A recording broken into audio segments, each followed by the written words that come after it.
and we are going to be talking about surf fishing 101 today.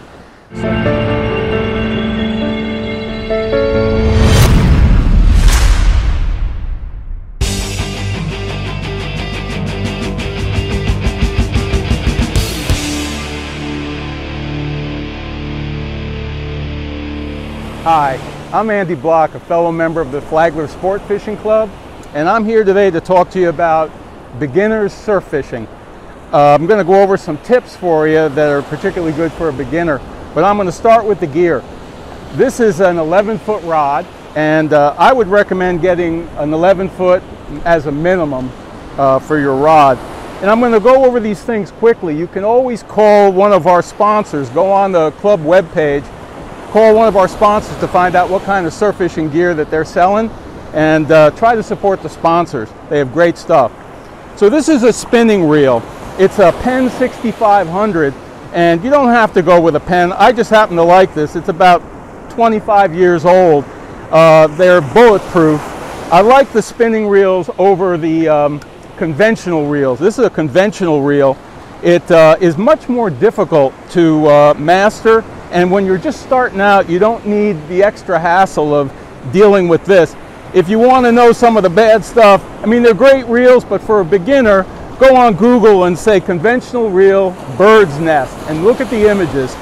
The line gets all whacked out, so I like to keep it simple and straight with one of these. So I've got the Penn reel, and it's loaded with, this is a high visibility 30-pound braid, and it's yellow line. And the reason I went to this about 10 years ago, because I heard about it reducing the number of pelican tangles that you get. Because pelicans are going to be cruising in a squadron down the beach, and when they don't see your line, they fly into it, and then you have to deal with untangling them. I've reduced that amazingly with this yellow line. So I'd recommend that, a 30-pound braid. I prefer braid because it casts farther, it's more sensitive, you can feel it. It doesn't stretch, and it's also much thinner for the same pound test. So if you have a bunch of wind, it's not going to pick up your line the way it will monofilament. So I would stick with braid. This is a shock leader, 65-pound shock leader. You need to do a knot, not a swivel between the two. And Captain Britain did a great short video on doing a uni-to-uni knot, and I would go on and look at that. This is an Albright knot, but any good knot that connects the two and is small for passing through the guides is great. You then come down here to a snap swivel, and I put a snap swivel on here so that I can then attach my rigs to that, and I can change them out. What this is a double dropper rig. These are called the droppers here, and I've got it strung. This is also known as a pompano rig, and I've got this made with 40-pound fluorocarbon. I prefer fluorocarbon because it's a little bit more abrasion resistant. So when you're out there, a lot of times you're going to be getting rubbed back and forth on the sand. There might be some rock out there. You're going to get a little bit more life out of fluorocarbon.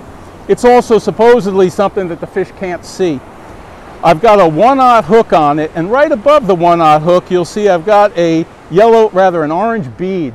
And this is to mimic the eggs in a sand flea. And this is a 1/0, it's a small hook, but that's all you need. I'm really focusing on pompano and whiting, but you can also catch reds on these, no problem. Black drum, no problem. And this is what I would use, a 1/0 and some sort of an attractor. Orange is always good. Down here we have another snap swivel, that's to change the weights. So the weight I'm using here is called a Sputnik, because it has these arms, sort of looks like the Russian Sputnik. And these act as anchors. So once you cast it out there, this sort of buries in the sand, and it will stop the line from either drifting to the north or drifting to the south if there's a heavy drift out there. Here's a bigger look at the circle hook. And what you're going to notice is it bends back in.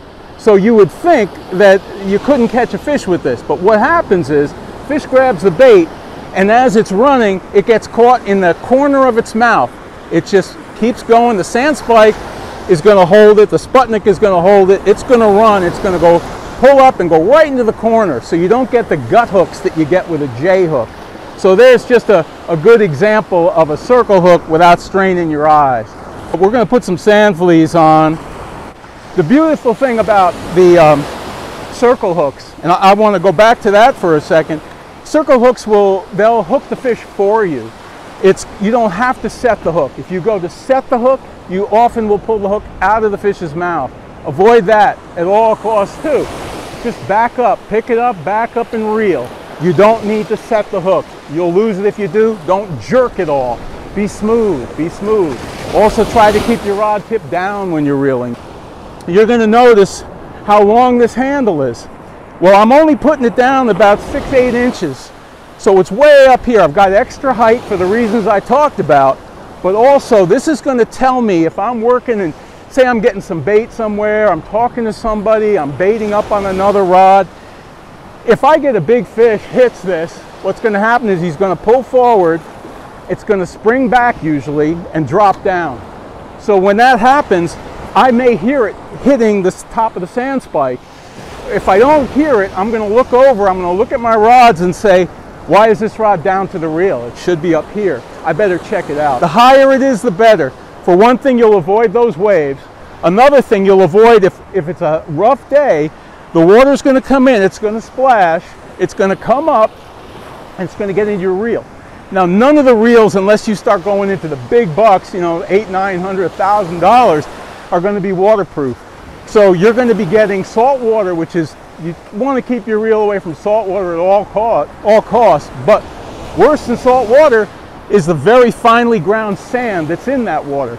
So it's going to get up in there and it's going to get into your bearings. You'll start hearing a rubbing sound, a scraping sound, and you'll wear your bearings out that way, plus the other internals.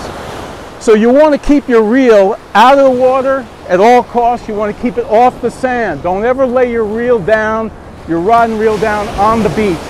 Put it in a sand spike or put it on a towel. Okay, so I'm going to cast this out. This will be good for pompano, whiting, redfish, black drum. And what you want to do is you want to tighten down your drag, because this braid can cut your finger if you don't, if it slips when you go to cast. And you want to flip your bail, holding this down. I like to do this. Pull a couple of seconds to make sure I can see that rig going up and down. If it's going up and down, I know it's not tangled around the tip. If it's tangled around the tip and you go to cast it, you can break your rod, you can break your tip off.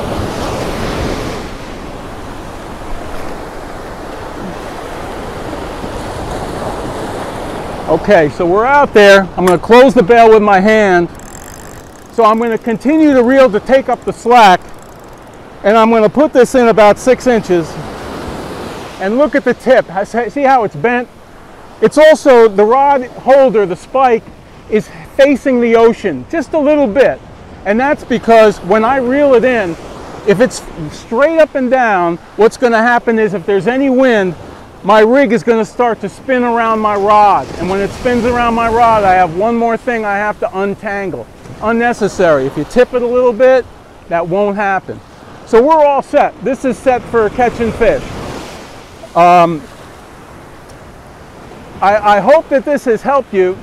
There's a couple of things I can tell you. One is that if you get to the beach and the water's beautiful like this, expect to have a decent day. Look for runouts, and that's going to be where the water is running out on the outgoing through a break in the sandbar out there. If you see the water's all brown and dirty, you can expect to catch catfish, stingrays, and sharks. You might catch some blues and whiting, but you're going to catch a lot more undesirable fish.